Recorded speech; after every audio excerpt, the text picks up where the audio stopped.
Сайн мэцхан бид та бүхэн видео ярилцлагынхаа дараагийн дугаарыг хүргэх гэж байна. Тэгэхээр энэ удаад бид эдийн засгийн асуудлуудыг хөндөн ярилцсан. За Ардчилсан намын улсын хурал дахь бүлгийн эдийн засгийн зөвлөх Батпүрвийг урьж ярилцлагадаа урьсан байгаа. Тэгэхээр та хоёрын одоо ярилцах хамгийн дөрөнд ярилцах асуудал бол одоо яалцч хүний инфляц, шатхууны хомсдол гэх мэт одоо бидний өдөр тутмын амьдралд ингээд шууд нөлөөлөд байгаа үйл явдлуудаас яриагаа эхлэе гэж бодож байна л доо. За шатхууны хомсдол, инфляц гэдээ бас нэг юм хүндрэлтэй асуудлууд бас ингээд нэг дор зэрэгцээд те орж ингээд тулгарч байгаа нь бол бас хор үзэгдэл гэж хэлж болохоор байгаа дээ те. Яг нэг талаас өөрөө хэлж байгаагаар яг ингээд шатхуун ч өсөөд хомсдоод өсөөд үний өсөлт болоод олон юм давхцаад байгаа юм шиг боловч бас ингээд жоохон ухаад ингээд учир шалтгааны нөхөөгөөд үзэх юм бол бид нар хоорондоо харилцаа уялдаатай нэг нөгөөгөө нөхцөл төссөн тийм л үйл явдлууд болж байна л та. Ерөнхийдөө бол олон жил явж ирсэн нэг юм бодлогын алдаа гэх юм уу учирсан юмнууд нэг тесэрч гардаг шүү дээ. Тэгж илүү хэлэхээр санагдчих. За шатхууны хомсдлын тухайд гэх юм бол одоо бараг бүтэн сар шахуу үргэлжилж байна те. Тэгэхээр угаасаа үе болтгол байсан те. Шатхуун дугуйг станцуудын гадаа ингээл урт дараал лоочр үсэдэл нэг тодорхойгүй байдал үсэдэл нөгөө ангарскт нөгөө үйлдвэрийн тэгсэнгийн засар уурсангийн төр хугацаагаар саацсан байна гэдэл нэг төр зургийн за нэг 7 хоног те 10 хоног 14 хоногийн саатлууд бол гарч исэн. За энэ удаагийнх бол нэгдүгээрт ингээд наадмын өмнөхөн те 7 сард одоо ингээд эд зуны үед болж юм. За хоёрдугаарт ингээд бүтэн сар үргэлжилчлээ те. Гэвч одоо ингээд даваа гаргас байдал хэвийн байдалд орно гэсэн боловч одоо ингээд хэвийн байдалд орсонгүй. Өнөөдөр ингээд бас л очролсоор дугаарласаар хүмүүс ингээд машиндаа унтлаа, хомлоо, өглөө 4 цагт ирлээ, 6 цагт ирлээ гэдэг ингээд айгу харамсалтай байдлууд байгаа тийм те. Тэгэхээр шатхуун дээр болохоор яг эрх баригчдын зүгээс одоо ингээд сайд нарын зүгээс засгийн газраас өгж байгаа тайлбарууд нь бол одоо ингээд хойд айл таантай байна. Одоо ингээд хойд айлын одоо ингээд нөгөө стратегийн одоо энэ гол бүтээгдэхүүнийг одоо үйлдвэрлэдэг үйлдвэрүүд одоо ингээд дорооны халдлагад өртөөд байна гэдэл ингээд мэдээлээд байна те. За ойлгох чинь үнэхээр одоо геополитикийн том үйл явдалтай бид нар бол нөлөөлж чадахгүй одоо ажиглахаас өөр аргагүй. Гэхдээ одоо зөвхөн миний зөвхөн хувийн бодолтой одоо та санал нийлэх хэсгийг л би асуух гэдэг юм л да. Одоо биднээс өөрсдөө шалтгааллах зүйл гэж байна те. За ядчил агуулгууд саваа бид нар барайгүй тий. Ерөөс ингээд өнгөрсөн 7 хоногт л ингээл ихнээсээ мөдгөн ашиглалтанд орох чинь ингээл ингээд том жижиг баахан агуулгууд хот хөдөөд зэрэг барайд эхэлж юм л да. Тэгэхээр бид нараас өөрсдөөс мань хамаарах зүйлүүдээ бид нар бас л хийж чадсангүй цаг алдчихуудаа гэсэн нэг тийм харамсал төрөд байгаа байхгүй яадгүй дайн жилийн өмнө эхлэегүй тий. Дайн 4 жилийн өмнө эхэлсэн шүү дээ. Тэгээ тэд нар бол өөрт чинь 100% санал нэг байгаа. Тэгэхээр тийм ч учраас энэ Монгол улсад чинь зөвхөн бензиний хомсдол биш бодлогын хомсдол бий болчиход байна гэж хэлээд байгаа. Энэ цаад учир шалтгаан. Монгол улс ер нь хизээ бензин шатхуун хэрэглэж эхэлсэн гэхээр 20 дугаар зууны ихэнх үеэс л хэрэглэсэн баг шүү. 100 жилийн туршил бид нар зөвхөн хойд хөрсөөс шатхуунаар хамааралтай байсаар ирсэн. Энийг өөрчлөнө гэдэг зөндөө яриа хөрөө болтгол байсан. Тэр байтхад нэг 30 гаруй жилийн өмнө Монгол улс өөрөө газрын тостой болох гэж нэг ингээл очиод ерөнхийлөгч нь очиод дийлээ мэлаж ирсэн. Тэгээд гэтэл түүнээс хойш дахиж өөр тийм дөрвтэй олборлтын хэмжээний газрын тосны ордыг илрүүлж чадсан, үе шигээ хөрөнгө оруулалт хайгуул явсангүй. Үйлдвэртэй болох гэж нэг 10 жилийн өмнөөс л үз тараалаага өртгөн 2-3 дахин нэмэгдсэн мөртлөө ашиглалтанд орохгүй байгаад байна. Гэдэг чинь зүрээсөө нэг 2 сарын өмнө болсон одоо дроны халдлага ч юм уу 4 жилийн өмнө эхэлсэн дайн ч юм уу энэ бүх юмнаас үл хамааран бид нар Монгол улсын стратегийн аюулгүй байдлаа хангахын тулд шатхууны салбараа төрөлжүүлэхийн шатхууны нийлүүлэлтийн өөр суугуудыг бий болох бодлогын арга хэмжээнүүдийг авах хэрэгтэй байсан. Тэгээ өнөөдөр хүртэл авч ирээгүй. Тэгээ яг улс төрийн бодлого өөрөө ингээд ийм богино хугацаанд ойрыг хараад би одоо сайд байгаа цаг үед бензиний үнэ багахан нэмэгдмээр байна. Би сайд байгаа үед хоод очиол Норсо Дангаскын үйлдвэрийнхаа ч Мороос нефтийнхаа хэдэн дарга нартаа арга ивэн болж байгаа бол бензиний авч байвал тэгээ бусд нь хамаагүй гэдэг байдлаар ингээд өдөр бол хоног өнгөрөөгөө яваад байдаг. Тэгээ яг сайд солигдчихл байдаг. Бодлого одоо өөрчлөлт гарахгүй, чанарын өөрчлөлт гарахгүй байдал Монгол улсын асуудал улам хүндрээд дамжирсаар байгаад нэг энэ төвшөнд ирчээд байна шүү дээ. Гэтэл ингээд асуудал яг тулаад ирэхээр гинт байхгүй болоод эхлэхээр Хятадаас очиод бензин аваад иж болтгол юм байна. Солонгосоос ч гэсэн авъя гэвэл боломжтой байна гэдэг. Казахстанаас авъя гэдээ авахаар болчлоо энэ төр гэл яриануд яваад шүү дээ. Гэхдээ энэ яриануд нь ч гэсэн дахиад 10 хэдэн жилийн өмнө болж исэн, бүр аваад туршаад үзчихсэн. Гэхдээ хамгийн гол нь энэ өнөөдөр хүртэл амжилттай болоогүй шалтгаан энэ шатхууны бизнес үнийг нэмэгдүүлэхгүй байх ёстой гэсэн нэг юм популист зарчим дээр тэгэхээр Ятаас авчирснаас, Солонгосоос авчирснаас энэ хойноос авж байгаа бензин стандартын хувьд бол дэлхийд дахинд Монгол Оросоос уур газар хэрэглэхээ болцсон нэлээд тийм хуучирсан бүтээгдэхүүн тийм Евро 2 стандартын дэлхийд дахинд 5-6 руу орцсон байгаа тийм. Тэгээ энэ үнийг л хямдхан үнээр авчирал байлгаж игийг зарчим барьж хар чинь нөгөө үнэтэй, нөгөө чанартай бензинийг өөр их усүрээс авах боломжуудыг хаачаад байгаа байхгүй. Тэгээд тийм учраас энэ бизнес хөгжөөгүй. Түгээр зогсохгүй сүүлдээ юу болсон бэ гэхээр бензин жоохон хомсдод юм болоод ирэхээр манай Улуурхай өмнөх нь би санджин сумын газар сайдын үед байлуу да. Ерөөсө Монгол улс ганцхан бөөний ганц компани болоод өөрөө очиж төрн өш Роснефттэй хэлцэл хийгээд тэгээд тэдний шонтон шатхуун тийм үнээр авъя гэж хийчихэд энэ компаниуд чинь импортын компаниуд чинь зүгээр л тэр үнийг нь авч жижиглэн зардаг тийм дэлгүүрийн үүрэг гүйцэтгэж эхэлж байгаа шүү дээ. Тэгэхээр тэнд чинь өрсөлдөөн бий болохгүй. Тэн дээр өөр их усрыг гарч ирэхгүй. Их хэмжлэнгээр энэ юмуд ужигсан асуудал байна л гэж би харж байгаа. Тэгэхээр дахиад зөв тодтоход хэлэхэд асуудлыг ингээд аргалаад төр зур цаг гал унтраагаа яваад байхаар асуудал ч арилахгүй шүү дээ. Улам хүндрээд байна. Тэгээ одоо үнийг нь баг багаар хаажмаар нэмээд тэгээ тэрэндээ тасцсан одоо энэ салбартаа хөрөнгө оруулалт татаа явж исэн бол өөр байж болох нөхцөл байдлыг улам хөндрүүлж өнөөдрийг хүргээд тэгээ одоо гинт үн өсгөөрөө одоо шууд 2500-аас 5000 хүрэх нэ ягдаг ч юм уу ийм ярен дээр очиж байна л да. Тийм учраас ер нь бол өөрсдөөсөө хамаарах юм хийгээгүй гэдгийг бол би бол одоо 100% санал нийлээ. Яг нь шатхууны одоо 1 литр тутмын үнийн өсөлт бол нөгөө бүх бараа бүтээгдэхүүний үнэд шууд нөлөөлдөг, өсөөр инфляцид нөлөөлдөг гэдэг боломжлолоос үүдэлтэй л юм байна л та тийм ээ. Яг мэдээж шатхуун нөлөөлж байгаа Монгол улс чинь импортоос өндөр хамааралтай. За дээрээс нь энэ өргөн удам газар нутгаар энэ автомашинаар л энэ бараа бүтээгдэхүүнийг тээвэрлэж байгаа учраас бараа бүтээгдэхүүний үнэнд энэ шатхууны үнийн нөлөө бол өндөр. Гэхдээ энийг шингээдэг өөр одоо хохирлыг нь багасгадаг арга замууд бас байж бол хохирл гэх юм уу сөрөг нөлөөг нь тий багасгах арга замууд нь ганцхан шатхууны үнийг л ямар нэг байдлаар хямд байлгахыг оролдохоос өөр арга замуудыг бид нар олж болох байсан л да. Хамгийн гол адгийн наацхан тэр зорилт бүлэгт нь татаас энэ өгдөг гэдэг ч юм уу тий. Нэг тиймэрхүү юмнууд. Дээрээс нь сая бас ингээд за ингээд асуудал үүсэнгүүт нэг юм савны тухай яриануд их болоод байна шүү дээ. Саваа бариагүй байсан мөн одоо сав барья гэдэг нэг юм том аян өрнөж ах шиг байна. Нэг баахан савтаа болох бах тий. Өнгөрсөн жил хууль гаргаад Төв банкнаас шатхуун импортын компаниудад зээл өгөөд сав бариад явж байгаа шүү дээ. Хөнгөлөлтөө зээл өгөөд. Тэгэд сав ч өөрөө урт хугацааны шийдэл биш шүү дээ. Тэр савнд чинь нийлүүлэх юм а дахиад нөгөө л дээд нь 6 сар л хадгална. Нэг л хүнээсээ авчраад хадгална тий. Тэгээд эн чинь ууршдаг бүтээгдэхүүн. Удаан хадгална гэдэг нь өөр эдийн засгийн хувьд үр ашиг багтаа. Зөвхөн улс өөрөө стратегийн хувьд одоо юу гэдэг гинт бензин тасрахад төрийн үйл ажиллагаа эмнэлэг цагтаа юу гэдэг тэр нь ажиллаж яхахын тулд тэр нөөцийн асуудлыг л ярих нь чухал болохоос биш улс бүхэлдээ нэг нийлүүлэгчээс хамааралтай үед тэрийг юу ямар хэмжээгээр савлж хадгалах нь өөрөө нэг тийм урт хугацааны шийдэл ерөөсөө биш болж шүү дээ. За тэгээ ингээ хөнгөлөлтөө зээлээр том сав барьчт юм байж. Тэгээ энэ ууршдаг бүтээгдэхүүнийг удаан хадгалах нь өөрөө эргэлтийн хөрөнгийн хувьд бизнес компаниудад тийм ашигтай шийдэл биш. Дээрээс нь манай татварын тогтолцоо орж ирэнгүүт нь онцгой татвараа авч байгаа гэдэг ч юм уу. Тэгэхээр би бол яг сав барьж байгаа нь богино хугацааны шокийг арилгахад нөлөөтэй байх.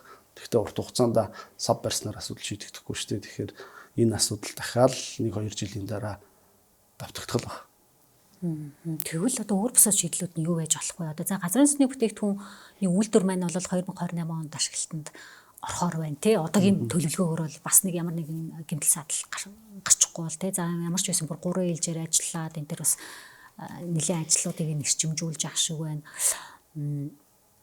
Гэхдээ энэ үйлдвэрч бас Монгол улсын хэрэгцээг бүрэн хангахгүй шүү дээ. Тэ 80%, 50% гэдэг нэг юм өөр тоонууд яваад байгаа. За зүүн болон төвийн бүсэл хангахаар байгаа. Баруун бол хойд гүшээс анх энэ үйлдвэрийн шавыг тавиад барих гэж хахад Монгол улсын хэрэглээ 1.5 сая тонн байсан. Өөрөөр хэлбэл бараг 100% хэрэгцээг хангах юм үйлдвэрээ гэж ярьжсэн. Одоо өнөөдөр Монголын хэрэгцээ 3-4 сая бол 3 сая гараа явцсан. Тэгэхээр ингээд хэрэгцээ нэмэгдээд байгаа. Гэхдээ үйлдвэр маань ашиглалтанд ороогүй хэвээрэл байгаа учраас нөгөө 50%, 80% мөн гэдэг яриа чинь тэрнээс ихтэй тэгээд жилээс жил багасч ашиглалтанд орох хугацаа хойшлох тусам. Хоёрдугаар ашиглалтанд орлоо ярьж байгаа асуудал нь маш түүх хийдэг байгаа. Тэгээ Дачин тамсаг дээр суурлаад тэнд 1.5 саяг олборлоно гэдэг төлөвлөгөөн дээр суурлаад барьцсан. Тэгтээ одоо тэднийх бол 500 орчим мянган тонныг олборлж гин гэж байгаа. Тэгээд нэмээд хайгуул хийгээд үйлдвэрлэлээ өргөжүүлэх тийм бололцоон дээр нь за нэгдүгээр татвар матвар хөрөнгө оруулалтын асуудал байх шиг байна.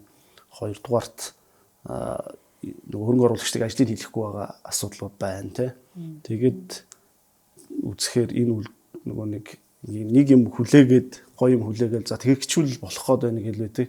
Гэтэл тэр нь орж ирээд юу ч өөрчлөгддөг үү нэг юм биш үргэцнийг хүлээх гэдэг шиг. Тэгэхээр энэ үйлдвэр орлооч гэсэн мэдээж тодорхой хэмжээнд нэг юм ядаж наад захын суурь хэрэгцээг энэ дээр одоо төрийн үйл ажиллагаа тасралтгүй явуулах ч гэдэг юм юм дээр хэрэг болох л баг. Гэхдээ 100% шийдэл биш учраас би зүгээр урт хугацааны асуудал гэдээ миний хэлж байгаа юм. За нэг бол гадны төсвийн нөөцийг нэмэгдүүлж өөр үйлдвэрүүдийн тухай нэмж шинэ үйлдвэрүүдийг барих тухай асуудал байлжлах уу?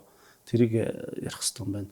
Тэхийн тулд хайгуул хөрөнгө оруулалтаа нэмэгдүүлэх хэрэгтэй юм байна энэ салбарт тийм. Хоёрдугаарт нөгөө нийлүүлэлтийнхаа сувгуудыг өргөжүүлээ. Одоо яриад байгаа тэр Орос, Хятад, Солонгос, Казахстан гэдэг байгаа тэр сувгуудыг бодиттой ажиллуулах. Тэр бодиттой орж ирэх боломжтой. Тэгэхдээ зөвхөн үний болоод стандартын зөрүүл байгаа тань тий. Монгол улс өөрөө стандартаа зөрөгтэйгээр өөрчлөөд энэ Евро 2 биш Евро 5 руу шилжээд тэгээд үнэ Евро 5 руу шилжинэ гэдэг шийдвэр нь үнэ чөлөөлчих юм бол яг нь ер нь бол Евро 5 руу шилжчихсэн байсныгаа буцаагаад өөр нэг нэмэлт стандарт гаргаад Евро 2-ыг оруулж ирэхэд зориулсан л асуудал байгаа шүү дээ. За тэгэхээр тэр нэг үн чөлөөлж иж энэ бүтээгдэхүүнүүд орж ирэх юм байна. Тэгэхээр энэ ядаж энэ сонголттой болох тухай асуудал байна. За гуравдугаарт нь бас ер нь урт хугацаанд газрын тус шатхуунаас одоо өөр хувилбарууд байна шүү дээ. Нөгөө дүрсний ч юм уу, газын ч юм уу тэр хувилбарууд тэгээд тэр тодорхой цахилгаан машины хэрэглээг нэмэгдүүлэх энэ төр гэсэн тийм стратегиуд нь гарч ирж иж тэрийг нэглэн бодит тууштай хэрэгжүүлж иж өөрчлөлт өөрчлөх байх л та. Та үзэж амжсан уу юу яг өчтөр оройноос хойш л нэлээд их хүмүүсийн ингээ бас үзээд байна энэ дамжны сайтын бичлэг тэр нөгөө аж ахуйн нэгжүүд рүүгээ нэлээд ууралсан бухимдсан байдалтай нэг бичлэг явж ийн л та. Тэгэхээр би ингээд хойно очоо сайд дарга нарын өмнө нүрээ уулзуулаад Монгол улсын төрийн нэрийн өмнөөс энэ бензинийг ч олж ирж байна. Та нар өөрсдөө яваад хуваараа явсан бол олж ирч чадахгүй байх байсан. Энэ бензин ч ганц Монголч биш дэлхийд даяараа ингээ хомсдолтой бүтээгдэхүүн болчлоо.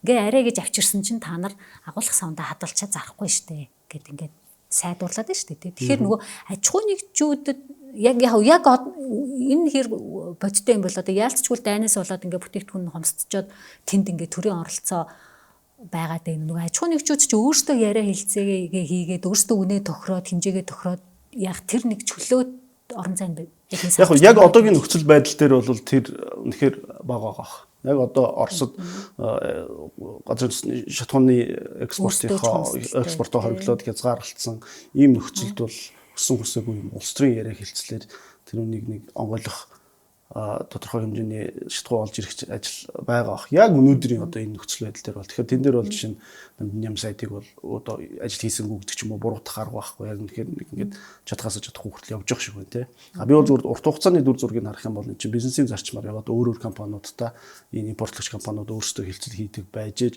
өөр олон компаниуд өөр сувгууд бий болох сонголтууд бий болох тухай тэр боломжийг нь хаацсан тухай ярьдэн шүү дээ. Энэ үний одоо хязгаарлалтаас болоод түүнээс одоогийн нөхцөл байдлаар бол тэр. За хоёрдугаар тэр за ингээд бодлого ярьж явах хэвээр сайд маань одоо ингээд колонктор очиод бүр түгээгч яг түгээгч хийж шүү дээ тий. Бүр ингээд энд өгч гин үү хитэн төгрөгөөр өгч гин хитэн уншуугаар өгч гин гэдэг. Эн чинь бол яг энэ төр гэдэг юмны зориулт нь биш шүү дээ тий. Тэгээд том дүр зургаар нь харуул энэ чинь айгүй өрөвдөлтөй хэцүү үйл явдал болоод байна шүү дээ. Яг төлөвлөсөн төлөвлөгөөд эдийн засаг социализмын үед ийм байсан. Яг бол үнийг хянах гэдэг чинь бүтээгдэхүүнийг нийлүүлэлтийг хянах хэрэгтэй болно. Нийлүүлэлтийг хянахын тулд хаана хэнийг хүнд зарам зарахгүй, хэдэн төгрөгөөр зарахгүй гэдгийг хянах хэрэгтэй болно. Тэгээд одоо Монгол тэр үеийн одоо бүх яамдууд өөрөө зүгээр л аж ахуйн байгууллага байдаг. Сайд нь аж ахуйн ажил хийдэг байсан. Тэгээд тэр нөхцөл байдал буцаж одоо ирчээд байж шүү дээ. Тэгээд тэгэнгүүтээ одоо бас нэг юм сонирхолтой юмнууд ингээ хүмүүс очирлоод авчаа шагналж зараад байна. Эсвэл яасан гэдэг нэг газраас авчаад гарангуутаа дахиад өөр газраас хараад байна. И баримтаар нь нотлоо гэд. И баримт гэдэг чинь хүний ер нь нэлээд нууц эмзэг мэдээлэл шүү дээ. Санхүүгийн мэдээлэл. Та хаанаас юу худалдаж авч байгааг чи мэдээд байгаа байхгүй.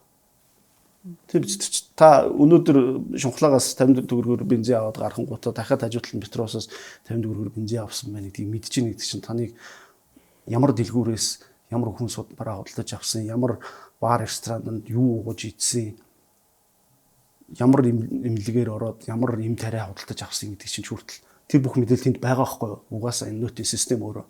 Тэгэхээр тэрүүнийг нь ухаж гаргаж ирээд чи ингэж болохгүй штэ гэж эхэлж штэ. Чи 2 удаа шатхуу авцсан байна. Чи ямар мухаа ингэж эхэлж байгаа бол чи юу юм яхаараа бааранд орч тийм ярих болсон. Чи буудал төчөгдөр тэдэн төгрөгөөр өрштүүлсэн байлаа гэдгийг чи хүртэл гаргаж ирж ярихаас ихгүй болсон байна штэ.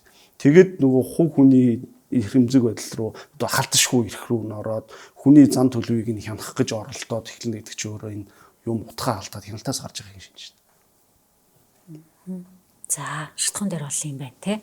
За, та нөгөө хэлсэнтэй энэ шатхуун инфляц хоёр чи ерөөсөө харилцан уял датаад нэг нэгэндээ нөлөөлж байгаа. Яалтчгүй л одоо инфляц 13% хүрчлээ те. За, тэгээд Төв банк маань болохоор алхуур өсөх хүлээлттэй байна гэд хэлсэн. За, алхуур байтугай л өсөх нь бол тодорхой олчлоо те. 13% гэдэг чинь 7 дугаар сарын дүүн штэ. Тэгээд өнгөрсөн 7 хоногт чинь дизель төрш гээл тэгэхэд чинь 6100 төгрөг төрчлээ. За, зарим аймагуудад 92 бол 3400 хүрчлээ. Одоохондоо хотод бол 3040 байх шиг байна. Тэгэхээр зөв инфляц бол ямар ч байсан одоогийн 13-аас ахаад дэшигээ хөтлөхүүц болцоод байгаа тийм те. Тэгэхээр энэ инфляц гэдэг нь ч өөрөө нөгөө зарим бидний хэлдгээр нууц татварч гэж хэлдэг те. Ингээл бидраас ерөөсө хүн болгоноос л энэ татварыг төлж байгаа шүү дээ. Тэгэхээр одоо энэ 13-ыг одоо тийм огцом өсөхгүй те. Ахаад нэг юм шок үүсэхгүй тулд яах ёстой юм бол. Инфляцийнхаа учир шалтгааныг нэлээд сайн бас үзэх хэрэгтэй болчиход байна. Тэгээ сүүлийн үед янз бүрийн тайлбарууд яваал. За ерөнхийдөө их тайлбар одоо нэг монетар талаас нь мөнгөний нийлүүлэлт нэмэгдсэн байна. Төсөв их төлсөн өөрөө инфляц нөлөөлж байна гэдэг ийм шүүмжүүд одоо жишээлбэл манайхнаас олон зөрөх хүчнийхэн хэлж байгаа. За энэ бол үнний ортой өгвөл ортой энэ төсөв хит тэлэх нь бол хувийн хвшлийн орон зай хязгаарлаж байгаа. Төсвийн урсгал зардал өөрөө нэлээд өндөр урсгал төдийгүй хөрөнгө оруулалтын зардал нь импортыг нэлээд тэтгдэг гихэмшлэнгийн. Гэхдээ энэний эффект нь бол богино хугацаанд хурдан гардаг юм биш. Одоо өнөөдөр төсвийн тооцоо тэгээд төсвийн зардлыг хөндлөө инфляцид шууд тийм нөлөө үзүүлэхгүй энэ өөрөө удаан хугацаанд нөлөөлдөг юм байна те. За хоёрдугаарт нь мөнгөний нийлүүлэлттэй холбож үзээ мөнгөний нийлүүлэлтийн хувиар нэмэгдсэн байна. Ингээл 53 их 80 төгрөг өнгөрсөн жилээс 27.8% өссөн байна. Тэгээд ингээл Монгол банкыг бас буруутгах ажлууд явж байна. За энд бас тодорхой очир шалтгаан байгаа. Гэхдээ энэ 100% бас биш. Тэгээ Монголын инфляцийн энэ нөхцөл байдал чинь зөвхөн энэ монетар ондоор тайлбарлагдахааргүй нийлүүлэлтийн талын шок нь илүү өндөр юм биш үү гэсэн байр суурьуд бас эдийн засгч хэлж байгаа. Миний хувьд ч гэсэн бас тэр талаар нь илүү хардаг. Тэрүүдбэл энэ шатхууны үн тэр махны хомсдолтой махны үүний асуудал энэ төр чинь бүгдээрээ дээрээс нь энэ Монгол улсын энэ өргөн хэрэглээний барааны инфляцийн сагс өргөн хэрэглээний сагс бүрдүүлж байгаа нь 370 гаруй бүтээгдэхүүний чинь за бараг талаас илүү баха бараг тал орчим импортоор шууд авдаг бараа бүтээгдэхүүнүүд байж шүү дээ. Тэгэхээр ханшаар дамжаад энэ тээвэр логистикийн асуудлууд энэ одоо хил гайлын гацаа тэгээ энэ төмөр замын ачааллаа дийлэхгүй Монголын төмөр зам ачааллаа дийлдэхгүй дээрээс нь сая дахиад тарифаа нэмсэн ингээд тээвэрлэлт нь нэмэгдсэн нийлүүлэлтийн хувьд хугацаа хоцордог тээвэрлэл доголддог юмнууд гарцсан. За тэгээд саяны шатхууны хомсд гихмтэн иймийг аваад үзэхээр Монгол улсын өнөөдрийн инфляцийн нэг хамгийн магадгүй хамгийн том учир шалтгаан нь энэ мөнгөний эрэлт нь ихсээд нийлүүлэлт нь багасаад буюу мөнгө ихссэндээ биш нийлүүлэлтийн талын шок өндөр байгаа юм биш үү гэж би бодож байгаа байхгүй. Тийм учраас тэгвэл энэний чинь гарцсан юу юм бэ гэхээр за мэдээж гэр ингээд хамгийн энгийн логикоор бол Монгол банк ингээд инфляц өсөж байгаа учраас эсрэг талд нь бодлогын хүүгээ нэмье тэгжээж зах зээл нийлүүлэгдэж байгаа мөнгийг багасгая зээл олголтыг багасгая заавал байх нөөцөө нэмье гэдэг мөнгөний арга хэмжээнүүд авч ийн те.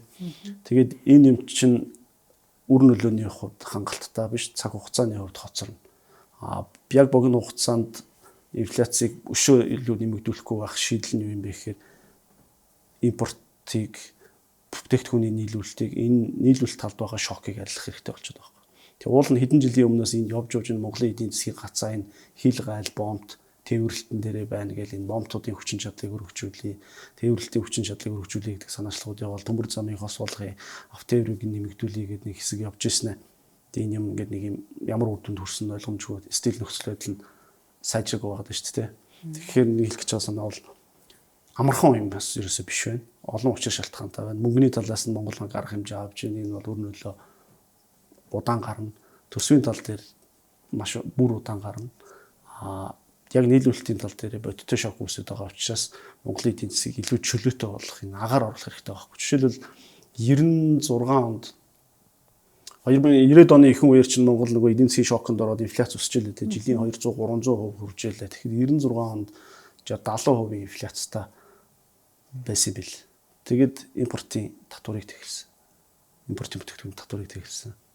Хойдон жилээс нь 97 оноос 20 руу бууж ирээд 10 руу бууж ирээд тэгэд нэг оронтой тоонд орж исэн. Тэгэд сөрөг удаа гурна гэж одоо бол ярьдаг ингээд үндэсний үйлдвэрүүдийг дампууруулсан. Тэр үндэсний үйлдвэр байгаагүй байхгүй. Бахан төрийн өмчт компаниуд байсан бүгдээрээ ашиггүй тэртээ дэргүй ажиллахгүй төсөөс татаасаар амь зогоож исэн. Тэр үйлдвэр ажиллах нь өөрөө улсад алдагдaltaй байсан юмнуудыг зогсоос нь өөрөө мөнгөсний үйлдвэрлэх сүнээс асуудал ерөөсөө биш байгаа байхгүй. Тэгжээж энд нэг юм амьсгаа аваад бүтээгдэхүүний нийлүүлэлт нэмэгдээд яг ард түмний амьдрал дээр юмны үнүүд хэд дахин нэмэгдэх хүчнийг жоохон тогтворжоод дараагийн юм руу анхаарах бизнесийн ч гэсэн шинэ орон зай бий болох тийм нөхцөл бүрдчихсэн. Яг тэрнтэй адилхан Монголын эдийн засгийг дахиад нэг нээхгүй бол тэртээ тэргүй энэ хоёр хөршийн дунд хавчуулагдаад газар 100% угаасаа хаалттай протект энэ нэг юм эдийн засгийг улам хааж ухамх биш улам л нэмэр санагдаад байгаа юм. Гэдэг за нэг шийдэл нь шил импортын татварыг тэглэх юм уу? Импортын татвар тэгээд хөрөнгө оруулалтыг нэмэгдүүлэх тэр тус ялангуяа дэд бүтцийн салбартын хөрөнгө оруулалтуудыг оруулж ирээд энэ хувийн замаа барьна уу, хувийн төмөр замаа барьна уу, энэ логистикийг сайжруулах хэрэгтэй байна. За инфляц дээр болохоор яг 13% инфляцийн тал нь хоёрхан бүтээгдэхүүнээс шалтгаалжээ. За нэгэнд сая та бит хоёр ярьсан шатхун, хоёр дахь нь мах. Махны үнийн өсөлт бол за одоо ингээ хавраас хойш үргэлжилж байна те. Хавраас хойш үргэлжлээд яг за үхрийн мах ч угаасаа одоо ер нь тансаг бүтээгдэхүүн болцсон шүү дээ те. Одоо ингээ монголчууд өөрсдөө ч баг үхрийн махаа идэж чадахгүй хэмжээнд оччихсон. Тэгээ яг бас сайн дарга нар маань бол за одоо ингээд өрн дулаан цаг болно, зүүн болно, махны нийлүүлэлт нэмэгдэнэ, үн буурна гэдэл хэлсэн харамсалтай нь буурсангүй. Яг л ингээд хэмдээл байгаад байна те. Тэгэхээр энэ махны үнэн дээр яг шатхуунтай яг адилхан механизм явж ирсэн шүү дээ. Монголчууд өөр ингэ шатхууны үн нэмэгдэхээр бусад үнийн үн нэмэгдчих юм байна гэж шатхууныг нь бариад татаасаар ч юм уу янз бүрийн татварын хөнгөлөлтөөр аргалаа яваад байсантайгаа яг адилхан махан дээр тийм юм барьсан те. Монгол хүн махны үн маха хямдхан идэх ёстой гэдэг ийм энгийн зарчим дээр. Гэтэл энэний чинь өсөд байгаа учир шалтгаан Нямбатарт байсан юм уу, Чэнжид байсан юм уу, захаар яваад асуудал шийдэгдэх үг гэвэл үгүй шүү дээ. Асуудлын учир шалтгаан Монголын хөдөө аж ахуйн салбар эдгээр маш олон мал байгаа гэдэг хаалууч яг тодорхой хугацаанд нийлүүлэх хүчин чадал нь угаасаа хязгаартай эдийн засгийн хувьд үргэлжлэхгүй. Тэр тусмаа улирлын чанартай юм байна. Тэ намрал махны нийлүүлэлт хийхдээ л өвөл хавар нийлүүлэлт хийх боломжгүй байт юм байна. Тэгвэл тэрийг нь хадгалдаг одоо логистик тэгээ агуулах хөргүүр тэр дэд бүтцэн бас хангалтгүй юм байна. За тэгвэл энийг яаж шийдэх гэхээр ч уулан тэр учир шалтгаанууд төлөвлөд аж ахуйгаа яаж эрчимжүүлээд ингээд нэг юм улирлын чанартай хамаарлыг багасгах уу? Эсвэл тэр агуулах савнуудыг яаж илүү нэмэгдүүлэх үү? Тэгэхээр намар нь хадгалаад жилийн турш зардаг энэ манай махны үйлдвэрүүд чинь нэг цөөхөн хэдэн сар ажилладаг, бусад хэдэн сул зогсдог биш байнга ажилладаг болохын тулд яаж болох уу гэвэл шийдлүүд байна уу гэвэл байгаа байхгүй юу? Тэгээд тийм шийдэл байгаад тэгээд энэ үнэн өөрөө тодорхой хэмжээнд өсөөд жилээс жилд бас нэг юм тодорхой хэмжээнд өсөө явах юм бол үн чинь өөрөө зах зээл сигнал хөрөнгө оруулагчид тэгвэл энэ махны үнэн дээр эрэлт байгаа маань ийм асуудал байгаа маань энэ рүү хөрөнгө оруулах ашигтай байна гэдэг хөрөнгө оруулалт шийдвэрийг хөрөнгө оруулагчид хувийн хөрөнгө оруулагчид гаргах хэрэгтэй шүү дээ. Тэгээд агуулхаа барих хэрэгтэй гэдэг ч юм уу. Гэтэл махны үнийг тэр сигналыг нь байхгүй болгоод үнийг нь доктортой барьна. Энээс илүү байлгахгүй гингүүтэй хавар гаргах махан дээр бол төсөөс татаас өгөөд нөөц хэлтүүлчихье гэдэг ингээд тэгэнгүүт сүлдээ нөгөө хүн ингээд цаасан дээр хадгалдаг болоод их. Бүр нөөцийн мах байгаад ч асуудлыг шийдсэн. Тэгэхээр тэр нөөцийн мах байгаад шийдэгдэхгүй болоод ингээд түр аргалаад далдлаад яваад байсан чинь нэг мэдсэн чинь нөгөө нөөцийн махын мөнгөний аваад тендерийн авсан компани хадгалах шаардлагагүй байсан байна гэд хадгалаагүй байсан байна тий. Тэгээ тэр нь дутуу байсан байна гэдэг ч юм уу. Тэгээд гигүүд ингээд задрахаар чинь эн чинь нэг юм хорхогны тагийг авахлаар бууддаг үстэй. Тэр чинь ингээ хорхог морхог ч юм уу битүү жанагч чинь задлахаараа ингээд нэг юм хөргөж байгаад хийг нь гаргаж байгаа задлах хэвээр да. Тэгэхгүй ингээд он удаан жил ужигруулаад ингээд нэг ийм жигтгэн яваад үн өсөд ирж явах хэвээр байсан юм энэ дээр бариад ингээд таглаад битүү саунд байлгаж ирсэн нэ. Дийлхэ байлуу задрахаараа эн чинь ингээд огцом гарч дэлбэрж шүү дээ. Миний хувьд уул нь нөгөө suppressed inflation буюу дарагдсан инфляц гэдэг угаасаа эдийн засгийн ойлголт нь байна л да энэ цаана. Тэгээд эцсийн дүндээ юу болж байна гэхээр надад нэг 100 төгрөгөөр махыг хямд өгүүлэхийн тулд төсвөөс татаас өгөөд сайн ажил хийж байгаа боловч эцсийн дүндээ тэр нь татвар хэлбэрээр инфляц хэлбэрээр надаас 200 төгрөг гарманаас мань аваад байгаа байхгүй. Шатхуун дээр тэр махан дээр тэр. За махны үнийн өсөлтөн дээр бол одоо ингээ махны одоо хонь нүхрийн мах одоо ингэж нэмэгдснээрээ одоо нөгөө нийлүүлж байгаа малчтын маань амжиргаа ах уйн дэвшилсэн байх хэрэгтэй тий. Зүгээр энгийнээр бодоход тэгсэн бол бас яа гэх вэ одоо нэг монгол хүн тэгсэн үү? Тэгж чадсан уу? Тэгээгүй шүү дээ харин тий. Тэр чинь нэгэн үнийг нь хянчаар тэгээд эцсийн хэрэглэгчдэр хожоо бахгүй инфляц хэлбэрээр нөгөөх далд төлж байна. Яг нөгөө маха нийлүүлэх гэж байгаа хүмүүс уу малчны хувьд махны үн өөрөө нэрнгэсээ саяны энэ хаврын энэ махны өсөлтөөс хідэн малчин хожоол хэр их мөнгө хийсэн бэ гэдэг үлдэнтэхгүй тэгэн гарч ирэхгүй шүү дээ. Яг тэгэхээр энэ нийлүүлэлтийн тогтолцоо нь өөрөө юу гэдгийг түрүүний хэлсэн яг нэг эдийн засгийн харилцаанд 100% ороогүй малчин нийлүүлэгч бие худалдан авахч хоёр хоорондоо шууд харьцаад энэ зах зээлийн харилцаанд ороод үнэ нь өсөж буураад явж явах ёстой юмны дунд нь нэг нөхөр төр гэдэг нэг нөхөр орж ирээд тэгээ эндээс нь авдаг үнэ хязгаартаа тийшээ өгдөг үнэ хязгаартаа болгочоод системийг алдагдуулаад ингэ нөгөө зүрх жирийн харилцааг бах болгочихлоо чинь тэгээ зүү тогтол байхгүй болчихсон. Яг яалтчгүй ингээд нөгөө өндөр үнээр худалдаж аваа. Тэгээд нэг юм ерхий сайд чинь нөгөө идрот сайдыг хүнсгөөд аж ахуйн сайдаа дагуулад зах дээр очсон шүү дээ тий. Зах дээр очиод хүчит чонхор зах дээр очиод ингээд иргэдтэй худалдаачдтай энэ төр ингээд уулзаад ярилцчихсэн. Тэгээд за идрот сайдаа таад энэ асуудлыг шийдээ гэгээд нэг 7 хоногийн чөлөө ингээд хугацаа өгсөн шүү дээ тий.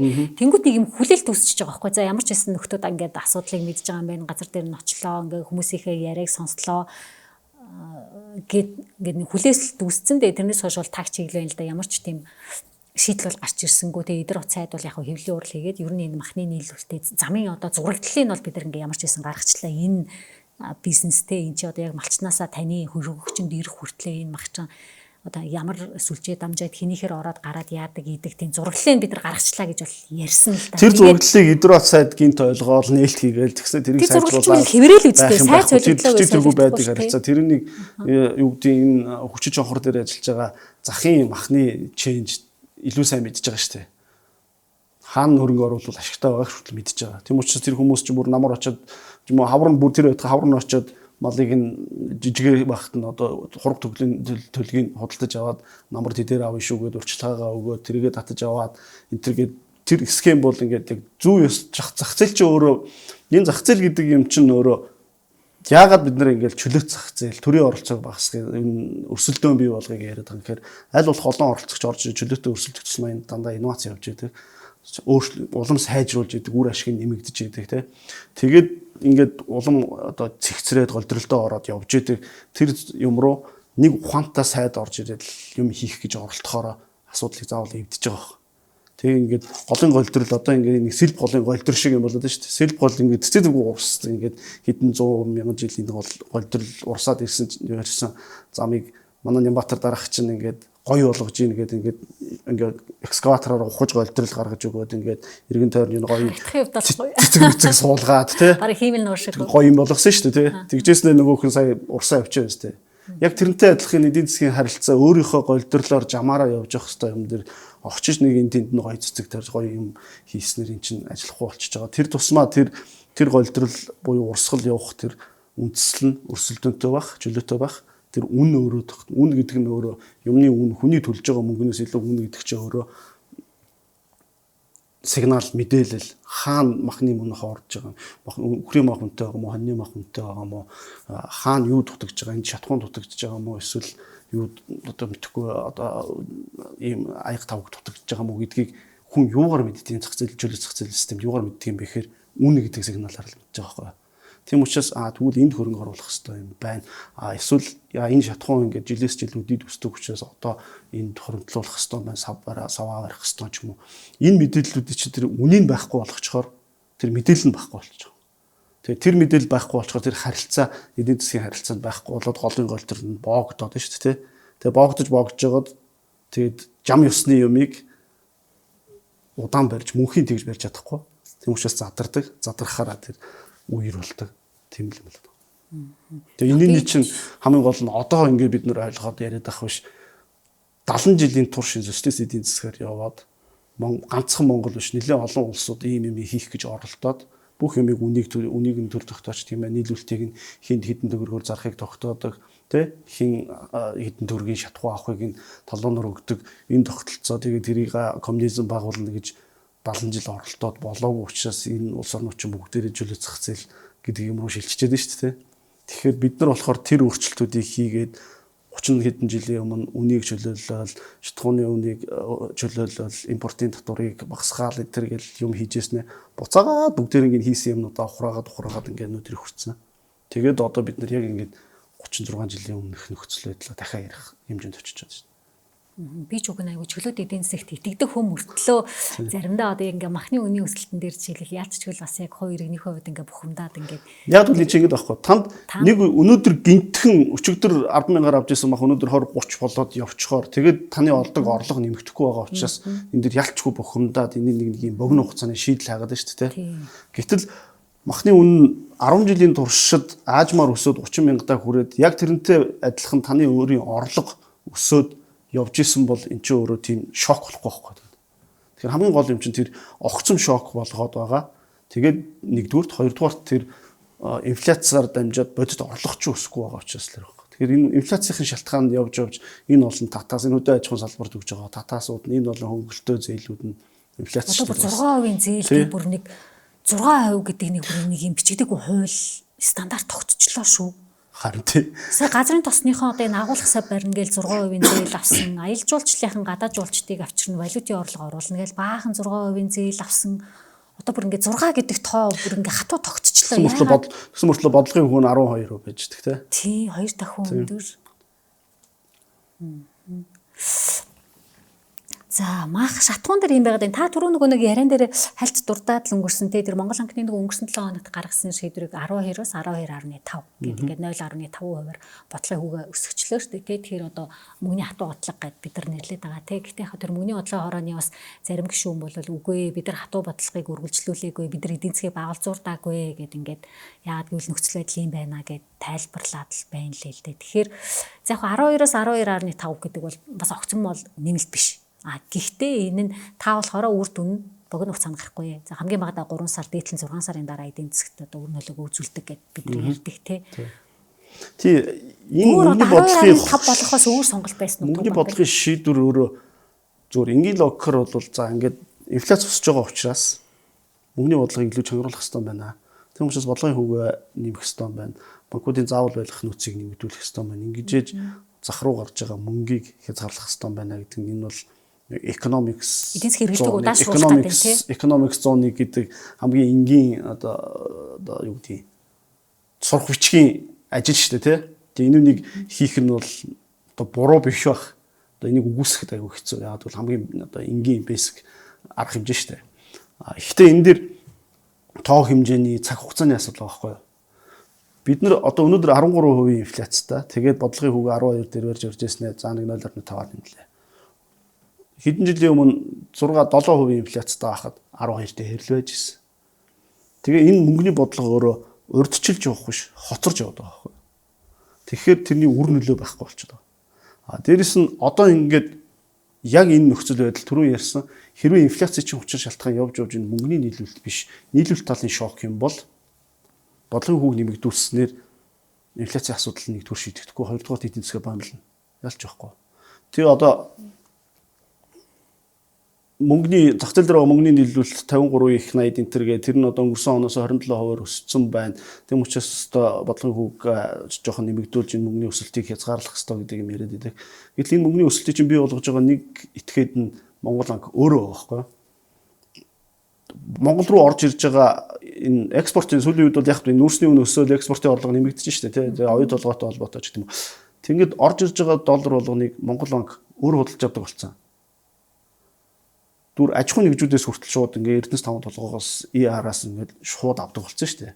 Энд чинь өөрөө айгу одоо Монгол банк аж ахуйн нэгжүүдтэй харьт мэдгүй хизэнээс ихсэн сүүлийн хэдэн жил үргэлжлэж байгаа процесс. Орж ирсэн долларуудыг худалдаж авлаа. Оронд нь мөнгө өглөө. Тэр чинь хэвлэж өгж байгаагаас ялгаа байхгүй шүү дээ. Нар зогт ерөнхийлөгч би хэвлээгүй гэж ярьдаг. Принтерээр хэвлэх тухай биш, програм дээр нэг тоош хийх тухай шүү дээ, тий. За тэгэд орж ирсэн доллар болгоныг Монгол банк цуглуулаад тэгэл тэрийг юу гэж тайлбарлаж байгаа вэ гэхээр бид нар валютын нөөцөө нэмж байгаа. Одоо 7 тэрбум мөрчин чинь яадаг чинь нэг валютын нөөц гэдэг тоогоор өрсөлдөд байгаа байхгүй. Гэтэл Монгол банк чинь тэгэл их олон валют хадгалснараа үр дүн хэмжигддэг ямар одоо 8 шаргын валютын ченж үү. Монгол банкны чинь зорилго нь хуулинд заасан шал өөр мөнгөний доктортой байлгүй юу инфляц шүү дээ. Хамгийн гол номер 1 зорилго нь. Тэгээд мөнгө долларуудыг авч хадгалаад оронд нь төгрөг гаргаж өгөөл хэвлэлтгүй махыг шивж өгөөд тий.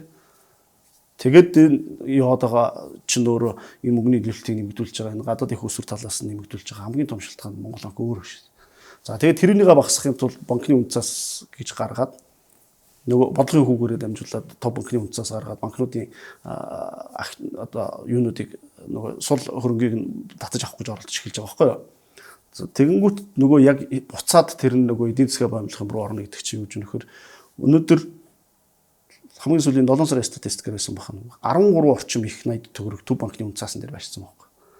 Энэ мөнгө бол одоо арилжааны банкуд эрсдэлгүй 12% өгөөжтэй төв банкны үнцаасанд актива байршуулчихж байгаа байхгүй. Удаан хугацаагаар тэр богино хугацааны 1-2 өдрийн шийдэл биш жилээр нь сунгаад ингээд удаан байршуулчих байгаа. Нийт нийлүүлэлт зах дээр нийт мөнгөний нийлүүлэлт 50 хэдийн их найд гэж үзвэл 4-1-ийн тэмцэх хэмжээний мөнгө зүр үнцаасан дээр байршуулбал Монгол банк өөрөө тэрэндээ жил болгон 1.56 их найд төгрөгийн хүү бодож арилжааны банкудад өгөөл тэгэл мөнгөж үйлдвэрлэл арилжааны банкудад мөнгө үйлдвэрлэл хийж өгөөл нөгөө тэр арилжааны банкуд нь бол эрсдэлтэй зээл рүү гаргаснаас төв банкны үнцаасанд байршуулах нь зөвөө гэл ингээд суугаад яваад байгаа чинь банкны хувьд бол буруу сонголт биш те. Тэгэхээр яг банкны бизнес талаас. Гэтэл яг нөгөө иргэн дээр очих хэвээр зээлийг чинь нэгдүгээр улам үнэтэй болгоод хоёрдугаар ховор болгоод тэгсэн мөртлөө мөнгөний нийлүүлэлт нь их өсвөр талаасаа нэмэгдээл банкн дээр л зүгээр л бүртгэгдээд байдаг. Бүртгэлтэй мөнгө нэмэгдээд байдаг. Зах дээр иргэн дээр очиж байгаа зээл жижиг дунд бизнес эрхлэлтээр очиж байгаа зээл нь нэмэгдэхгүй хүүн буурахгүй. Ингээд нэг юм чөтгөрийн тойрог шиг юм хийцэн байхгүй өнөдр. Тэгэхээр энэ бодлогод ямар нэг байдлаар өөрчлөлт хийхгүй бол одоо саяны ярьсан энэ өнгөрсөн хугацаанд бодлогын хүүг яаж нэмлээ төв банкны үнцаас нэмэгдээд байх юм байна. Зах руу бол нэмж мөнгө гарахгүй юм байна. Тэгсэн мөртлөө инфляц багасахгүй юм байна. Хамгийн сүүлийн дээр өнгөрсөн 7 оны мөнгөний бодлогын хорооноос чинь 2 шийдвэр гаргасан байгаа тий. За нэг нь бол саяын 5 дээр ярьсан 12.5% болгоо бодлого өсгөчлөө. За тэгээ нөгөөх нь болохоор банкуудын заавал байлгах төгрөгийн нөөцийг тий. Төгрөгийн нөөцийг 14.5% хүргэлээ гэд. Тэгэхээр нөгөө нэг та бас яг эдийн засгч хүний хувьд нөгөө нэг манай үзэгчдэд тий жирийн иргэдэд энэ шийдвэр нь юу гэсэн үг юм бэ? Яаж нөлөөлөх юм бэ? Би бол зүгээр банкуудын зардлыг нэмэгдүүлэх шийдвэр байна. Заавал байлгах нөөцийн локус энэ банк харилцах хадгаламж хэлбэрээр их усур таттлаад тийм. Надаас 100 төгрөгийн хадгаламж авсан бол заавал байлгах нөөц 13%-ийг нь байлгаад эрсдэлтэй нөгөө хизээч харилцагч ирээд мөнгө авахд бэлэн байна гэдэг үүднээс заавал байлгаад үлдсэн одоо хэдийн 87-гийн зээлэнд гаргаж болно гэсэн л тийм харьцаа байхгүй. Тэгэхээр энэ бол тэр заавал байлгах нөөцийн хэмжээг өсгөж бууруулах нь өөрөө банкны төв банкнаас энэ мөнгөний бодлогыг хэрэгжүүлдэг өөр арга хэрэгслүүдийн нэг одоо тэр бодлогын хүү гэдэгтэй адилхан заавал байлгах нөөцийг нэмэгдүүлнэ гэдэг нь банкны олгох зээлийн хэмжээг нь багасгах чинь гэсэн үг. Өмнө 100 төгрөгийнхөө 90-ийг нь банк одоо зээлээр гаргадаг байсан. Тэгээд сүүлд нь 13 болгосон. Буюу 87-гийн зээлэнд гаргаж байна. Одоо энийг 14.5 болгох чинь гэдэг ч юм уу тий. Тэгэхээр зээлэнд гарах мөнгө нь багасж байна л зах руу оруулах мөнгө нь багасж байна л гэсэн үг шүү дээ. Тэгэхээр энэ бол банкны зардлыг өсгөх гэхээсээ илүүтэй мөнгөний нийлүүлэлтийг бууруулах гэж байгаа оролдлого. Тэгэхээр нөгөө дахиад сая хэлсэн. Инглээгээд нөгөө учир шалтгаан нь өөр байгаа тохиолдолд инфляц ч буурах юм уу? Зүгээр яг хүнд очиж хамгийн том дарамтанд тусч байгаа вэ гэхээр жижиг дунд бизнес их гэж зээл хөөцөлж байгаа хүн дээр нэг залингийн зээл авахгүй явж байгаа хүн дээр тэр нь очиж нөлөөлж байгаа байхгүй. Иргэдэд. Жирийн иргэд л гэсэн үг шүү дээ. Гэтэл зээлийн эрэлт бол өндөр хэврээл байгаа юу? Зээлийн эрэлт буураад байгаа юм. Манай одоо аж ахуйн зээлийн эрэлт маш өндөр байгаад тэгээд энэ угаасаа энэ Монгол нас энэ мөнгөний бодлогоо чангаруулаад ингээд бодлогын хөгжиж нь бүр ингээд ковидын үед 6% дээр байсан шүү дээ. Тэгээд ингээд үе шаттайгаар ингээд яг хөө нэмэгдүүлж байгаа хоцроод байгаа. Гэхдээ ингээд нэмэгдүүлээд байна. Тэгээд сая яасан банкны заавал байх нөөцийг ч гэсэн нэмэгдүүлээл ирсэн. Дээрээс нь дахиад нөгөө өр орлогын харьцааг нэмэгдүүлсэн тий. Тэгээд чи 100 төгрөгийн орлоготой хүнд 40 төгрөгийн зээл өгж болно. 45 төгрөг. Метр гэл ингээд хязгаарлалтууд тавьж штэ. Тэгэхээр тэр өр орлогын харьцааг чинь ч гэсэн өөрчлөлтөд байна гэдэг чинь өөрөө бодлогын нэг хэрэгсэл штэ.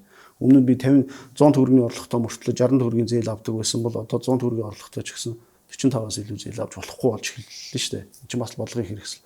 Гэх мэтлэнгээр ингээд хумаад байгаа мөртлөө тэр болгоно нь нөгөө зээл авах гэж байгаа хүмүүстэй зээлийн олдцсон багасаад эхлээд байгаа учраас энийг дагаад юу хөгжөд байгаа вэ гэхээр энэ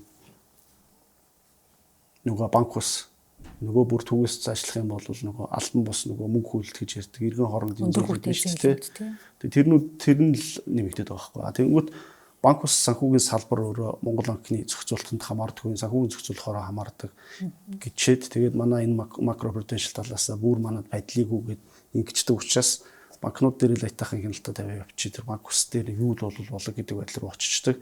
Санхүүгийн зохицуулахаараа болохоор энэ дотор макро эдийн засгийн бодлого талаас нь харах боломж чадах байхгүй зөвхөн нөгөө хэрэглэгчийн эрх чид юм уу нэг тэр тал руу л орол явж байгаа шүү дээ. Нэрээ апын зээл гэснээс өнгөрсөн 6 дугаар сараас хойш бол энэ аппликейшны зээлүүд бол бүр эрс багасчлаа штэ тий. Хүмүүс бол одоо энэ авч чадхаа болцсон. Тэг яг нөгөө хэрэглээний зээл хит их болоо одоо энэ хувь хүмүүсийн зээлийн иргэдийн зээл хит их болчлоо. Чанаргууд л өндөр байна гэд нэг хязгаарлалч бол гэж би бодоод байгаа. Тэгээ яг юм албан шийдвэрүүд дээр бол энэ санхүүгийн зохицуулах хорооны хувьд бол банк усууд дээр бас адилхан шаардлагуудыг тавьж ирсэн л дээ нөө олгож байгаа өр орлогын хавцааг нь бас нэмэгдүүлж бариад банк усын зээлийг хязгаарлах санхүүгийн зохицуулах хорооны өөрийнх нь хэрэгслүүд байна шүү дээ. Банк ус санхүүгийн байгууллагууд дээр тавьдаг. Тэр 45-55-ийн шаардлагыг хангасан ч зээл өгөхгүй байна. Аппликейшнууд зээлхүү болцсон.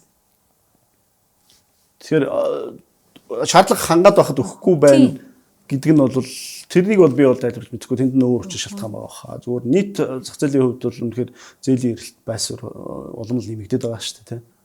Яг тэгвэл эн чинь эдийн засгийн хямралтай байна. Жижиг дүнд хүмүүсийн орлого өрхийн амжиргаа илт нүдэн дээр мууж байгаа байхгүй. Инфляцаас ч болоод хүн ингээд нэг одоо үгдийн олсон эдийн төгрөгийнхөө 30%-ийг нь хоол хүнсэндээ тэгээд ингээд үлдсэн хувцас хунар гэдээ яваад ингээд нэг юм балансаа барьдаг байсан бол одоо хоол хүнсний чинь үн ингээд хоёр дахин нэмэгдэхээр хувцсандаа зохицуулж чадхаа болно. Эсвэл бүр ингээд ерөөсөө сарынхаа орлогыг хүрхээ бож эхэлнэ. Тэгэхээр яах юм зээл аавн тий. Тэрнээс болоод энэ өрхийн баланс жаалдагдал нь улам нэмэгдээд байгаа шүү дээ. Одоо статистик харах юм бол өрхийн бодит орлого буурсан байгаа. Сүүлийн сард бараг 4% байна. Яг бол олж байгаа орлогоос үнийн өсөлт нь өндөр байна шүү дээ. Тэгээ тэр чинь юугаар нөхөх юм? Зээлээр л нөхөх шүү дээ. Одоо тэр зээлийн олдгоо хэлсэн. Ихтэл хуримтлалтай хүн байвал хуримтлал руугаа орж эхэлнэ. Тэгээ Монголд ч хуримтлалтай айл өрх цөөхөн. Тэгэхээр зээллэр нөхөх тал руугаа орж эхэлнэ. За тэгээд ингээд зээл нь хязгаарлагдаад эхлэхээр чинь нөгөө дундаж амиа аваад явдаг айл ядуурл руу унах эрсдлэгдэх чинь тэр чинь. Тийм учраас энэ инфляц өөрөө дундаж давхрах дээр хамгийн өндөр хүнд тусдаг. Тийм учраас инфляц одоо ядуурлалын шалтгаан болдог. Тийм учраас инфляц бол хуйлгүй татвар гэдэг байгаа чинь цаана зүгээр л юм гоё үг биш утас шалтгаан тэр болчихсон шүү дээ. Түрүүний тэр махан дээр бас ийм байгаад байна уу мэдэхгүй байгаад байна. Ингээд махны ингээл үн өсөх тусам ингээл манайхан те ялангуяа нийгмийн сүлжээн дээр иргэд ингээд нөгөө ченжүүд рүү айгүйх дайрдаг, ченжүүдийг буруутгадаг те.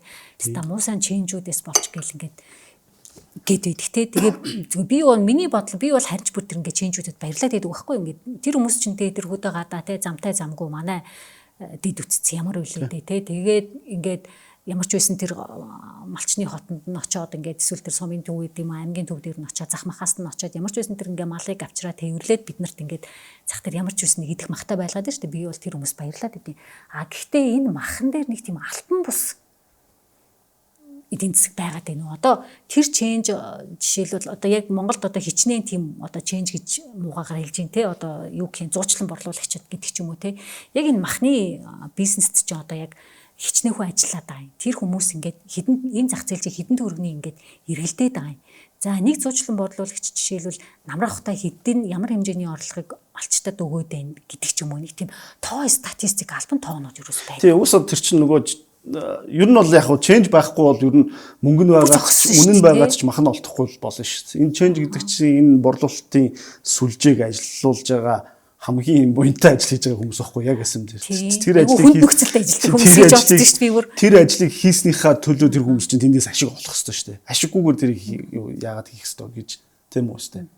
Эсвэл зүгээр бүгд очиж нэг өөртөө очиод очиж авчирдаг болвол одоо нэг өөр асуудал. Аль эсвэл социализмын үеих шиг төрн ингээд бүх худалдааг хийдэг болвол нэг асуудал.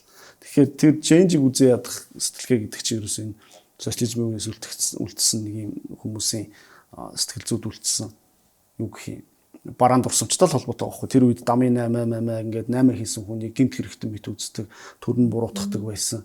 Тэр юм бол яваад байгаа болохоос ш change-уд байж ээж энэ чинь хоол хүнстэй болгох чинь change-уд байж ээж Монголд энэ ганцхан 8-ыг хийж хүмүүсийг өмсөх хувцастай болгосон уу? Change-уд байж ээж одоо ер нь энэ шатхууны түгээх гэдэг чинь ч гэсэн тухайн ил change те одоо том хэмжээний компани байгаа байхгүй тий. Тэгэхээр тэр энэ худалдааны альва бизнес салбар индастри чинь нэг юм бүтэн ийм экосистем байгаа шүү дээ тий. Тэр экосистем дотор заавал байдаг энэ нэг хэсгийг нь онилж ирээд, онцолж ирээд тэгээд тэр тусмаа энэ төр засгийн дарганаар нь тэднийг нөгөө нэг буруутгаад ямар нэг юмд буруутгаж өөрсдөө уснаа сургахын тулд компаниудаа ч юм уу change-үүдээ буруутгаж ард түмэнд хайж өгөөл муу хэлүүлдэг. Энэ сэтгэлгээнээс бол салмаар л байна л да.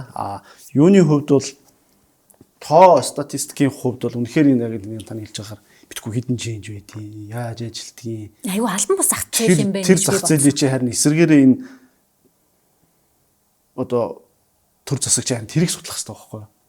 Тэгээд ингэж ажиллаад байгаа юм байна. Тэгвэл энэ тогтолцоог харин одоо албан ёсны хэлбэрт оруулахын тулд татваржуулахын тулд яах хэрэгтэй. Аль эсвэл энүүнийг илүү нөгөө үр ашигтай найдвартай ажиллаад ингээ хавар мах тасардгүй болгохын тулд change-үүдтэй яаж хамтарч ажиллавал болох юм гэж бодох хэрэгтэй болохоос change-гүй бол асуудал шийдэглээ биш те.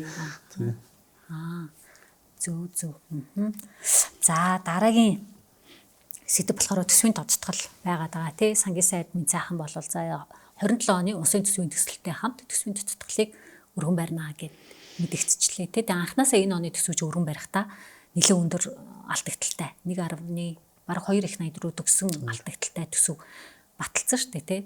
Одоо тэрнийх нь горн гарч ийн үү. Тэгээд ингээд сангийн сайд мэдээлэл хийсний дараа бол бас л нөгөө сангийн аамны чадамж тий энэ ингээд ганцхан жилээр ингэж өрчилж харж төсөв санхүүгээ төлөвлөж чадахгүй байна. Ур чадварын хомсдол одоо гэдэл бас шүүмжлэлүүд гарч ийн. Тэгээ үнэхээр төсвийн тодтгол бол одоо эх оны төсөвтэй хамт энэ жилийн төсөв оруулж ир тодтгох нь гэдэг нь 9 сард оруулж ирээд 10 сард тодтгол хийнэ гэдэг бол нэгэн засагт ямар ч эерэг сайн үр дүн юу ч авчрахгүй. Энэ зүгээр л нөгөө төсөв бол хууль байх ёстой, засгийн газар тэрийг хэрэгжүүлэх ёстой гэдэг утгаараа тэртээ дэргүү алдагдaltaа тэртээ дэргүү одоо болохоо байцсан төсвийг гүйцэтгэлийг нь хуульчилж засгийн газар хууль зөрчөөгүй болгох л тийм техникэл ажил. Одоо хийх төсвийн тодтгол өөр юу ч ямар хэрэгсэн байхгүй. Анханасаа баталж яхад хүмүүс хэлжсэн шүүмжилжсэн өөдрөг байж тээ эн чинь 25 оны төсөв яг ийм замаар яваад ингээд хоёр удаа тодтгол хийгдсэн шүү дээ. 26-га яг энэ алдаагаа давтах юм уу гэхээр үгүй мэдэж гинэ гэж баталсан. Тэгээд батлахтаа алдагдaltaа гарч ирсэн энэ төсөв. Ягаад бүр батлагдахтаа алдагдaltaа байх нь тодорхой байсан бэ гэхээр 26 оны орж ирэх ёстой томоохон зарим ялангуяа төрийн эмчит компаниудын татварын орлогыг 25 онд татаад авсан байхгүй. Тэгсэн. Ашиглалтай 25 онд төсвийнхээ алдагдлыг нөхөхийн тулд. Нөгөө эрдэнэт тэр хэмжээний мөнгө 26 онд дутах нь тодорхой байсан. Угаасаа алдагдaltaа дээр ийм орж ирэхлээр бүр алдагдaltaа болох юм байна гэдгийг мэдээд нэгдүгээр үйлрэлт тодтгол хийгээд зарлууд дээрээ ажилласан болвол энэ нөр эдийн засагт эерэг төхөөгөө өгөөд зөв ажил болох хэрэгтэй байсан. Одоо энэ нэг тодтоход бол зүгээр л харин хуульчилж байгаа л асуудал. Өөрөж байхгүй. Тэгээ тэр хооронд энэ буу дохио өгөх чи өөрөө төрийн байгууллагын ажлыг завхруулж ин эмнэлгүүд нь би одоо 100 төгрөгийн санхүүжилттэй гэж бодоод ажиллаж исэн эмнэлэг одоо 80 төгрөгийн санхүүжилттэй болохоор тэнд чинь асуудал үүснэ, ноочр дараалал үүснэ, нэм тэрэн дээр асуудал үүснэ. Ингээд хэвийн үйл ажиллагаа алдагдтал нэгдүгээрт. Хоёрдугаарт баахан тендер худалдаа авалтууд хийцэн. Тэрний чинь цаана зүгээр л бизнесийн жирийн бизнес байгаа шүү дээ. Төрийн ширээ аавна гэхлээр наваач ширээгээ өгцөн. Тэ? Төр барилга барихлаар нь очиж барилгыг барьцсан. Тэгээ мөнгө авч чадахгүй одоо сар жилээр хүлээгээд тэр хооронд нь зээлийнхаа хүнд дарлагдаад ингээд маш олон бизнес оцтой одоо үр дагавар авчирч шүү дээ. Түүнээс анханасаа тэр тодтолыг хийгээд энэ ширээ авахгүй гэсэн байсан бол амар баг.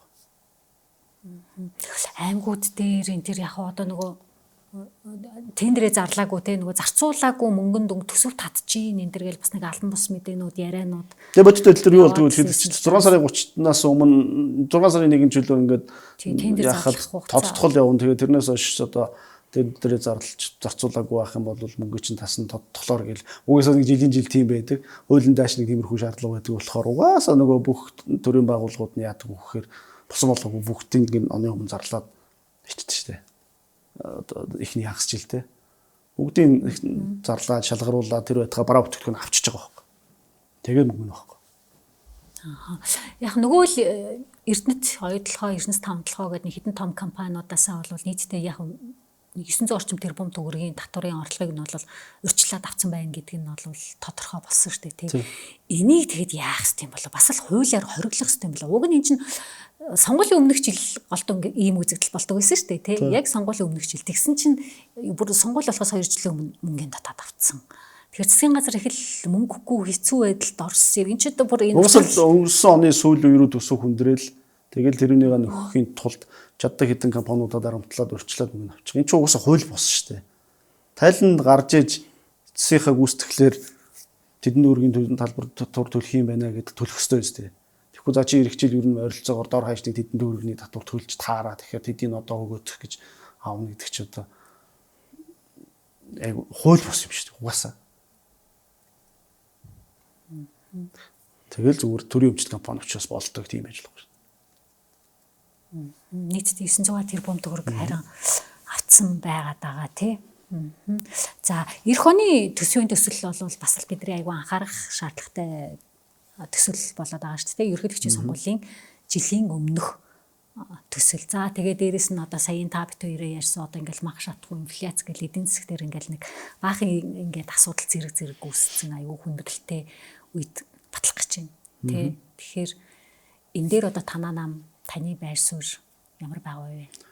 Ямар төсөв орж ирж байгааг нь мэдэхгүй учраас одоохоор одоо энэ тим гэж хэлэх юм бол алга байна. Зүгээр агуурж хэлэхээр ингээд сонгуулийн жил болгонд нь төсөвдөр том сюрпризүүд орж ирдэг.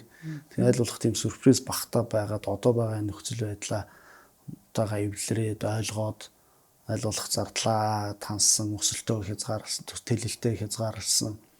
Тэгээд нэг юм төсвийн гадуур төсвийн шинжтэй янз бүрийн хөтөлбөр төсөл хэрэгжүүлж эдийн засгийг гажуудуулсан юмнуудаа багасгасан. Тийм л байгаасай л гэж хүлээж байгаа болохоос биш. Одоо өөр одоо яг энэ тийм байх тэрэн тийм байх гэж одоогор хэлж мэдэх юм байхгүй. Зөв салбар. Зүгээр ерөнхийдөө зүгээр ингээд намын байр суурь гэх юм уу зарчмын байр суурийн хувьд бол удаа дараа илэрхийлж байгаа Монгол улсын энэ манай одоо би биш зөвхөн нам төлөвлөж байгаа хүмүүс маань ч гэсэн хэлээд байгаа шүү дээ хурлын гишүүд энэ төр Монгол улсын энэ төсвийн энэ төлөвлөж байгаа байдал энэ зардлын бүтц нин ялангуяа урсгал зардал дээр одоо ийм эрс өөрчлөлт томоохон реформ хийхгүй л бол энэ янзаараа энэ бол ингээд мянган мундаг сангийн сайд гарч ирээд чинь өөрөө шийдэхгүй хүнээс үл хамаарсан ийм тогтолцоо болчиход байна шүү дээ. Эдийн засгийнхаа 3.1 төгрөгцөн төсөвтөө тэрнийхээ 80 чихэм хувьд нь урсгал зардалтай. Тэгээ ингээд ийм бодлогын орон зай байхгүй. Тэгэл тэлээлүүдийг үр ашиг нь байхгүй байгаад байдаг. Тэгээд юу тийм төрийн албаа агчийн тоо нэмэгдэл, төрийн зардал нэмэгдэл байгаа мөртлөө төрийн үйлчлэгийн чанар сайжирч гин үү? Сайжрахгүй байна. Тэр нэг баахан цахим сервис гэдэг юмд хөрөнгө оруулаад байгаа мөртлөө чи эсрэг нөгөө талдаа зардал хэмж байгаа мөн гэхээр үгүй. Гэтэл одоо дэлхийд дахин бүр эсрэгээр нь AI руу оруулаад хүний зөвлөх тухай яриад байна те. Харин тийм сая тэр AI гэснээс нэрээ сая тэр дэлхийн адууны өдөр гэдэл нэг наадмын дараа сэрхийн юм хийвээ 3 тэрбум төгрөг зарцуулсан шүү дээ хөөд 7 хоног. Би одоо тэрийг бас харчаал тэр 3 тэрбумаар хийгээг баха. Тийм бил бах. Тэгээд дэлхийн нийтээрээ AI технологи те 5G 6G ярьж хахад бид нар одоо энд дэлхийн адууны өдөр Монгол адуу гэдэг ингээд морь мал яриад айгүй ичгэвтрэл санагдсан надад бол. Тэг ерхийлэгчийн санаачлаг гэсэн. Тэгэхээр яг тийм том үндсээр нь энэ технологи юм болж энэ гэдгийг тэгээд тэр нь өөрөө ажлын байранд ингэж нөлөөлж чинь тэгэхээр бид нар төрийн албан даатгын наазах нь яаж авч явах хэвтэй. Боловсролын системд яаж нөлөөлөх хэвтэй гэдэгтэр л болно. Бодлого гаргаад тэр байтугай энэ AI болоод критикал минералын систем дээр Монгол улсын позиц ямар байх хэвтэй. Бид нар AI-гийн эцсийн хөгжүүлэгч нь байх техникийн потенциал одоо магадгүй байхгүй байх. Тэгвэл бид нар дата центрээрээ өрсөлдөх юм уу гэдэг ч юм уу те. Нэг ийм юм руугаа бид нар бодлогоо төлөвлөд уршаа хараад энэ сайд нар маань ийм ажил хийхгүй бол алин болгоно нөгөө махны худалдагч колонкийн түгээгч яваад байгаа. Гал унтраах ажил хийгээд байна гэд хэлж чинь те. За уул уурхайн гол бүтээгдэхүүн болох нүүрс зэсийн үн өсөж экспортын биед хэмжээ оны эхнээс эрчимтэй нэмэгдсэн. За худалдааны нөхцөлийг сайжруулах төлбөрийн тэнцэл ашигтай гарчээ гэдэг. Төлбөрийн тэнцэл бол нөгөө сөрөг байдаг тоо маань айгүй эерэг айтаахан гарч ирээд байгаа байхгүй юу? Би тэг энэ дээр харин тэгсэн мөртлөө ингээд төгрөгийн ханш сулраад байгаа байхгүй. Тэг би яг төгрөг гэд харсан чинь $10 эсрэг бол энэ онд те 1 сарын 1-ээс хойш бол 1%, юаны эсрэг 4%, воны эсрэг 1.6%. За рублийн эсрэг бас л сулгарцсан л байлээ. Тэгэхээр нөгөө Монгол банк чинь болохоор нөгөө таны дөрөвний хэлсэн гадаад валютын нөөц түүхэн дээд хэмжээ 7 тэрбум $8 төрлөө гэд ингээд мэдээлээд байгаа хэрнээ ингээд төгрөг маань хямдраад идэг. Зүгээр аж ахуйн нэгжийн орж ирсэн экспортын орлогын хүртэл Монгол банк аваад байгаа байхгүй. Тэгээ тэрийг гадаад валютын нөөцөл нэмжин тэгэл хадгалаад одоо ингээд асуудал гарахад бид нар интервенц хийх их нөөцтэй байх тухайгаа яриад байна шүү дээ. Гэтэл тэр чинь зах руу ормоор шүү дээ. Зах руу орохгүй тэгээд яваад байхаар нэг л их нөөцтэй мөртлөө ханшин төгрөгийнх нь ханшин унаад байдаг чинь өөрөө нэг ямар нэг юм болохгүй байгаа хэлээд байна шүү дээ. За нэг асуудал. Хоёрдугаарт нь яг юаны хувьд бол тэгээд ингээд явж байгаа дээр юан бол угаасаа бас чангарах чиг хандлагатай байна. Долларын эсрэг ч гэсэн чангарч байна. Тэм учраас төгрөг суларж байгаа дээр юан өөрөө задлалтаа долларын эсрэг ч гэсэн чангарч байгаа нь өөрөө сая ингээд юан дээр илүү юаны эсрэг төгрөг илүү их суларсан юм шиг байдалтай болгож байна те. За бас нэг юм за ингээд экспортынхаа орлогыг ингээд нөөцлөд нэг валютын нөөц хийгээд байгаа мөртлөө ханшин дээр нэг юм асуудал байна. Тэр нэг юм болохгүй байна гэдгээс гадна зүгээр бас нэг юм тодтогоод хэлэхэд энэ худалдааны тэнцэл ашигтай гараад байгаагийн чинь цаана чанарын ямар ч өөрчлөлт гараагүй. Харин жоохон сөрөг асуудал нь баг илүү байгаа байхгүй юу? Миний бодлоор. Юу гэхээр экспорт нь өсөж байгаа. Тэр нь яг нүүрс зэсийн хөдөр хоёроос болоод экспорт нүүрсний үн жоохон өслөө, Монголын экспорт өслөө. Нүүрсний үн буулаа, Монголын экспорт буулаа. Ерөөсөө л тэр шүү дээ, тийм. Одоо наслаад. Тэгэд энэ жил бол нүүрсний үн өсөд экспорт жоохон өсөд явж байна. Эсрэг талд нь импорт буурч байгаа. Импорт агшиж чинь гэдэг чинь өөрөө энэ эдийн засгийн идэвхжил суларсан байна. Хүмүүсийн худалдаа авах чадвар муудсан байна. Бизнесүүд төхөөрөмж авахгүй байгаа юм байна. Машин техник авахгүй байгаа юм байна. Баггүй юу? Тэгэхээр энэ ч өөрөө бас нэг гайхуулах юм уу юу гэдгийг бас бодох хэрэгтэй. Түүнээс биш Монгол улсын экспорт нь олон төр одоо бүтээгдэхүүнтэй бол Монголын экспорт нь сайжраад тэгээд тэр хэрээр эдийн засгийн идэвхжил сайжраад тэгээд худалдааны тэнцэл ашигтай гараад байгаа. Юу эсвэл эдийн засаг зүгээр л нэг улуурхан олдог экспортоо олдгоороо олоод эсрэг талдаа импорт нь буураад эдийн засаг нь одоо зогсон байдалд ороод саарад хурдан саарад байна уу гэдгийг ялгаж салах хэрэгтэй шүү дээ. Минийх бол хоёр дахь нь. Тийм үү. Гэтэ эдийн засгийн өсөлтөө харахаар чинь 6%, 7% гэдэг бас нэг юм алгуур өсөд байгаа. Тийм тэр өсөлт тийм нөгөө бүтцээ задлахаар чинь нэг улуурхаа зэрэг дагсан тээвэр гэлцчихдэг шүү дээ. За нэг худалдаа үйлчлэгээ багахан хүн тийм. Тэгээ энэ жил саяны өсөлтөн дээр чи хөдөө аж ахуйн салбарын аягүй өндөр өсөлт гэж бичээд байгаа. Тэр чинь ингээл зуудын дараах энэ өсөлт болохоос юм. Хуучин байдалтай л ирж орж байгаа өсөлт шүү дээ тийм. Зүгээр чанарын хувьд гэж хэлээд байгаа. Эдийн засгийн бүтцэд ямар өөрчлөлт гарсан, Монголын өрсөлдөх чадвар яаж сайжирсан ингээ харахаар үгүй шүү дээ. Одоо тэгээд 9-р сарын 1 болох чинь нөгөө хичээл сургууль эхлэн тэгэхээр чи нөгөө аав ээжүүд чи хүүхдүүдийнхээ нөгөө яг худалдаа авалт хийдэг те бараг л айл болгоно яг худалдаа авалт хийдэг нөгөө хичээлийн бэлтгэл хангах хүүхдүүдтэй нэг шинэ хувцас хэрэглэл авцаа сургалтын төлбөр гэл ингээд нөгөө айгүйх өнгөний эрэлт нөгөө цагаан сар наадам гэдэг шиг үе ингээд ирж ийн л да. Тэнгүүд яг гэтэл нөгөө ингээ юмных нь үнэ айгүй өсцөн те тэгээ зээл авъя гэж зээл нь бараг олдохгүй байл нэлээ. Ер нь энэ намар бол эдийн засгийн хувьд нэлээд хүндхэн болох шинжтэй байна те. Ингээд тийм гандуу зун шиг зууныг эдийн засгийн хувьд нэг юм ганта зууныг өнгөрөөчлөө шүү дээ. Тэгээ намар бол нөхцөл байдал ингээд энэ инфляцийн хурд чинь дөрөв хэлсэн тийм хурдан саарахгүй улам илүү өсөх магадaltaй. Сая шатхуун дээр нэмээд төмөр замын тээврийн тариф өсчлөө. Тэгэхээр инфляц бол энэ намар бол хяналтанд орж ирэхгүй байна. Тэгээд сая нэг эдийн засгийн түвшил маань буураад зээл олголт эдийн авах юмад ингээд эхлэхээр оны сүүл рүү бол ер нь нөхцөл байдал бол жоохон төвөгтэй болох байх л та. Тэгээд залбирах юм нь бараг дахиад энэ ургацсан гайгүй байгаад 100 өвлөн гайгүй байгаасаа л гэж бодно. Тэгэхгүй бол одоо энэ дээр нэмээд намар ургацаа алдаад өвөл зууд болох юм бол энэ Монголын эдийн засаг бол тун хүндэрнэ.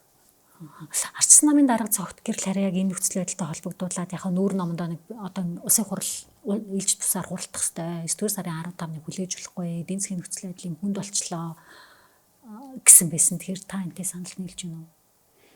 Намайхад дарахтаа санал нийлэхгүй болохгүй шүү дээ. Тэгээ ер нь бол угаасаа ганцхан цогтгөр дарагч биш энэ манай намын удирдлагууд энэ төр гишүүд энэ төр ийм шаардлагууд тавиад байгаа шүү дээ. Ээлж тус чуулган хуралдуулаад асуудлуудаа ярилцъя. Шаардлагатай бол одоо шаардлагатай хууль тогтоомж юу гэдэг шийдвэрүүдийг гаргая. Тэгээд шуурхай арга хэмжээ авахгүй бол тэг нэг юм бодлого ярьж шийдэхгүй бол энэ нэг юм бодлогын хариу үйлдэл байхгүй. Тэгээд эн чинь зөвхөн одоо болцсон байгаа юм дээр биш. Саяны би хэлсэн ингээд намар өвөл яах юм те. Энийгээ ярилцаад шийдвэр гаргах хэвээр тэр мэдээлэлээр засгийн газар ядаж их хурлыг хангах хэвээр. Тэгэхгүй бол их хурлын гишүүд ч гэсэн мэдээлэлгүй байгаа тань. Тийм учраас ээж тус чуулган хийгээд шуурхай арга хэмжээ авъя гэдэг ийм санал санаачлагуудыг бол байнга удаадараа сая ч хэлж байгаа юм биш хэлээд байгаа шүү дээ. Тэгээ бас нэг зүгээр юм тодтоход хэлэхэд их хурал дээр хуулийг яаралтай гормоор батлана гэж нэг юм байдаг шүү дээ. Нэг юм горин байдаг. Хууль батлах процессыг хуульчлаад өгч чинь тэгэнгүүт тэнд эдийн засгийн шаардлага нэг яаралтай ийм нөхцөл байдал үүссэн үед хуулийг яаралтай гормоор баталж болно буюу 2 сар хилцүүлээд ард өмнөө санал аваад гэдэг энэ бүх процессыг алгасаад хурдан хилцэж болно гэдэг чинь яг ийм үед ийм ситуацид зориулсан залт штэ. Гэтэл энэ үнийг яаж ашиглаж үеийн эдийн засгийн газар ашиглаж ирсэн бэ гэхээр нэг тийм яаралтай биш мөртлөө нэг хүн амтнаар хилцүүлмээргүй юмнуудаа гээл тэгж оруулж иж баталдаг штэ тий. Харалтахгүй хүн шигөө. Тий.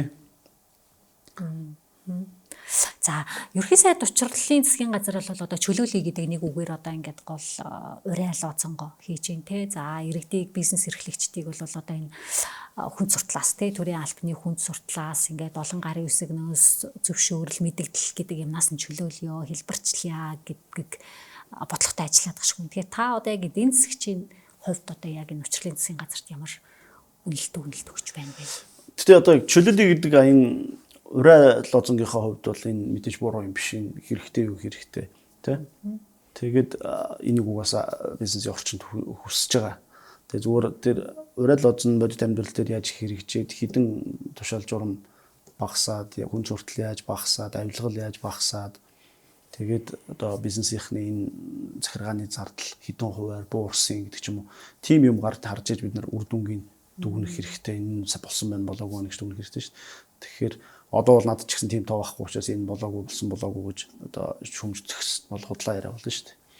Зүгээр бас нэг юм дээр бол ялч жоохгүй ахиц гарсан зүйл бол дандаа муу хэлээд байх юм байна шүү дээ тий.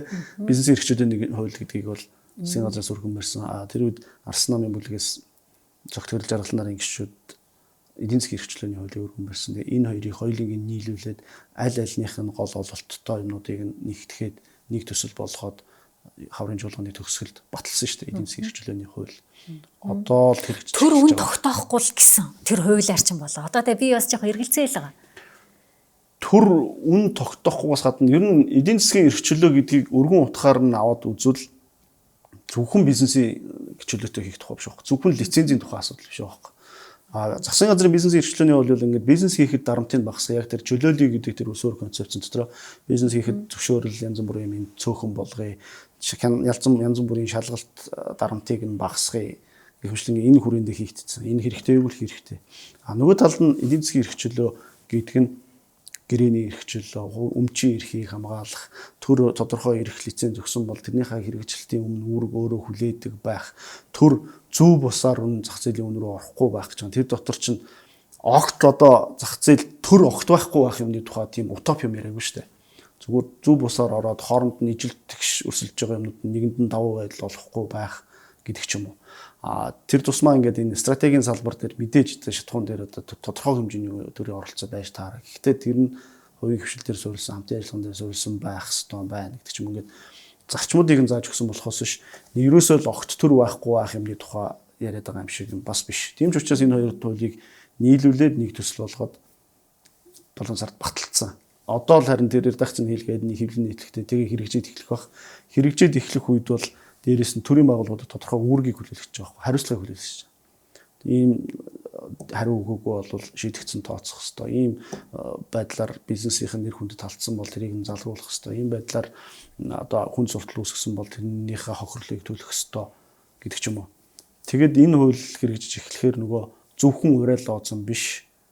Зүгээр нэг засгийн газар. Дээрээс нь бас нэг юм үеигүү тодтогдоход ихтэй манай тэртээ олон хуулиуд, журмууд хоорондоо зөрчилтөө. Тэгээ ингээ энэ хуулиар нь би ийм эрхтэй ингээ чөлөөтэй бизнес хийж байгаа байтал энд нэг журам гаргаж ирээд тэн дээр нь төрийн оролцоо орж ирээд нэг албан тушаалтаа орж ирээд хязгаарлалт ч гэдэг юм уу те. Энэ юмнуудын зөрчлийг арилгаад энэ хууль нь илүү даваа хэрэгтэй шүү. Тэр их хэмжлэнгээр нэлээд юмнуудыг тодорхой болгож өгсөн. Тэгэхээр мэдээж нэг хуулиар бүх юм өргөс авч байгаа юм шиг шийдэгдэхгүй байх. Гэхдээ зөвхөн уриал лооцсон биш. Хууль болоод хэрэгжиж эхлэхэд бас хангалттай ахиц гарах байх гэж бодож байна.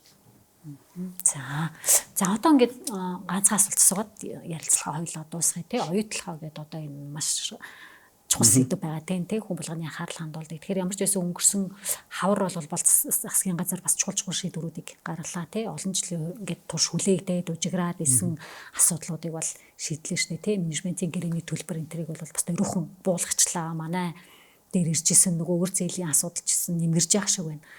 Тэгсэн удаагүй араас нь одоо нөгөө ерхий сайд маань энэ ондоо багтаагаад оюутлогоос ногдол ашиг авнаа. Мэдэгдчихлээ тий. Тэгэхээр одоо ингээд та нарын эдийн засгийн санхүүгийн усуд бол мэдж байгаа шүү дээ тий. За ногдол ашиг авна гэдэг чинь одоо ер нь одоо ингээд санхүүгийн тайлан балаас гарсны дараа ингээд үлдсэн ашигаас борлуулалтын орлоос биш тий. Ашигаас одоо ингээд хуваарлж байгаа тий. Одоо зүгээр айл өрч гэсэн хамгийн түрүүнд өр зээлээ дарна тий. За тэгээ нэг хэрэгцээгээ хангана. За тэгээ илүү гарвал хуримтлуулна. За тэгээ бүр илүү гарах юм бол ингээ хэдэн хүүхэдтэй тараад гэж үт юм уу байгаа штэ тий. Тэнгүүт ингээд иргэдэд хүлээлт үүсгэчлээ тий. Энэ ондоо багтаад ямар ч байсан ногдол ашиг авнаа гэ. За тэнгүүт хүмүүс ч одоо хэдэн төгрөг авах нь байна гэд ингээд нөгөө хүүхдийн мөнгө аваа сурцсан арт түмэн бодож байгаа штэ тий. Гэтэл уйдлагаа чинь тийм ногдол ашиг өгөх хэмжээний энэ компани маань хүрсэн юм уу гэдэг асуудал байгаа тий. 24 оны сонгуулийн өмнө нөгөө Эрдэс 5 толгоо ингээл 1072 хувьцааны ашиг гэл сонгуул болгонд орлыг тараадаг штэ. 23 24 оны ашгийг нийлүүлээд хуваарлна гэд 200,000 төгрөгчлөө хүмүүс төгөөд гисэн штэ. Өөрөөр 24 оны эхэнд 24 оных нь ашгийг ногдол ашгийг татаж авч хуваарлан ч үлээ. Ийм утгагүй юм яриад тэгээ ер нь хийцэн штэ. Яг тэртэйгээ адилхан ой толгоогоос одоо мөнгө татаж авч ногдол ашиг өгнө энэ төр яриад байгаа чинь тэгээ нөө pop гэхэд pop нь ихтцэн ажиллаж байна шүү дээ. Бол нь бол би яг ингээд өөрчлөлт санал хэлж нэг тодорхой хэмжээнд гэрээ хилцлийн хувьд дахиж гаргасан бол сайн байна. Менежментийн зардлаа бууруулсан бол тэр зээлийн хүүгийн зардлыг бууруулсан бол ахиц байна. Тэгэхээр тэрэн дээрээ нэмээд нэг тодорхой хэмжээний бонус авъя гэж ярьсан юм шиг байна. Бодвол за окей. Гэхдээ тэгвэл тэрийг хэрөө бонус авч байгаа бол ногдол ашиг биш тэр чинь бонус төлбөр ч юм уу нэг удаагийн төлбөр ч юм уу багсдаг шүү дээ. Түүнээс биш одоогоор оюутлага яг өөрөө чи асууж байгаа гар бол тэгээ энэ жилийнхийг авчих юм бол дараа жилийнхийг авнаа гэж компани угаасаа ашигтай ажиллаагүй байхгүй. Ашиг гэдэг чинь бүх зардлаа төлөөд татвараа төлөөд гарсан ашиг байх хэвээр нэгдүгээрт. Хоёрдугаарт тэр ашгийг хуваарлах ногдол ашгийг хуваарлах уу, хуваарлуул хэдийг хуваарлах уу гэдэг чинь дахиад хөрөнгө оруулагчдын гаргадаг шийдвэр шүү дээ. Туцын шийдвэр гаргах хэрэгтэй тийм. Адгийн наацхан тузаараа дамжуулдаг шийдвэр гаргах хэрэгтэй да. Тэгэхээр тэрнээс нь төрүүлээд одоо тэр чинь Монгол улс 34% эзэмшдэг улсын нэг ерөнхий сайданд хийж яаж болохгүй л дээ. Тэгэхээр одоо яг үнэхээр хэлэхгүй болтохгүй лавл чинь ногдол ашиг биш. Ер нь ашиг байлаа гэхэд тэрнийг шийддэг нь урьдчилаа тэгээ шийддэг чинь биш. Тэгээ зүгээр харин энэ хэрэг хэлцлийнхаа явцад оюутлогоос нэг удаагийн төлбөр авахар болсон тэрийг маялгийн сандаа авна гинөө тэгвэл окей тэр тайлбар тэрийг бол бас ойрлуулчих болно. Нэг хоёрдугаар тэрний хариуд ямар төлбөр төлсөн юу тэр чинь хилцэл явж байгаа. Нэг талд нь би чамд мөнгө өгнө гэсэн бол нөгөө талд нь буцааж надад ийм юм шийдэж өгөө байх ёстой шүү дээ тий. Тэгвэл тэр хилцлийн үр дүнд ямар ярих болсон гэдэг тэр мэдээллийг бас бүтэн ил болгомоор байгаа байхгүй. Тэр нөгөө Ontrigold-ийн асуудлыг яана гэсэн, лицензийн яана гэсэн. Тэгээд тэр бүх мэдээллийг ил болгомоор байгаа байхгүй. Тэгэхгүйгээр ноглоо шиг ухаар болчлоо. Одоо яг алах гэж байна. Гэт ингээд чөтнийг баг чинь буруу мэдээллээр лид хийгээд ингээд хитрхи нөгөө ард түмэнд таалагдах гэж яарахаасаа илүү нэг алга ташуулахаасаа өмнө хүлээн зөвшөөрөгдөг шиг үг гэдэг шүү дээ. Тэгээд тэр утгаараа бол тэр их л гоё юм яриад тэгсэн мөртлөө цаанаа хаалттай аваад бол тэрийг харин тэр тусам нухаж асуух хэрэгтэй байна. За ойлголаа. Баярлалаа. Маш дэлгэрэнгүй ярилцлага боллоо. Тэгэхээр өнөөдрийн ярилцлагад маань улсын хуралдах ардчилсан намын эдийн засгийн бодлогын зөвлөх Батпүрүү оролцож одоо энэ инфляц мах шатхууны нөлөөлтийн хомсдлоос үүдэлтэй үнийн өсөлт төөрөгдөл болон хамгийн гол нь бодлогын алдаа гарчлаа. Бодлогын хомсдолтой Монгол улс нүүр тулаад байна гэсэн асуудлыг хөндөн ярилцлаа.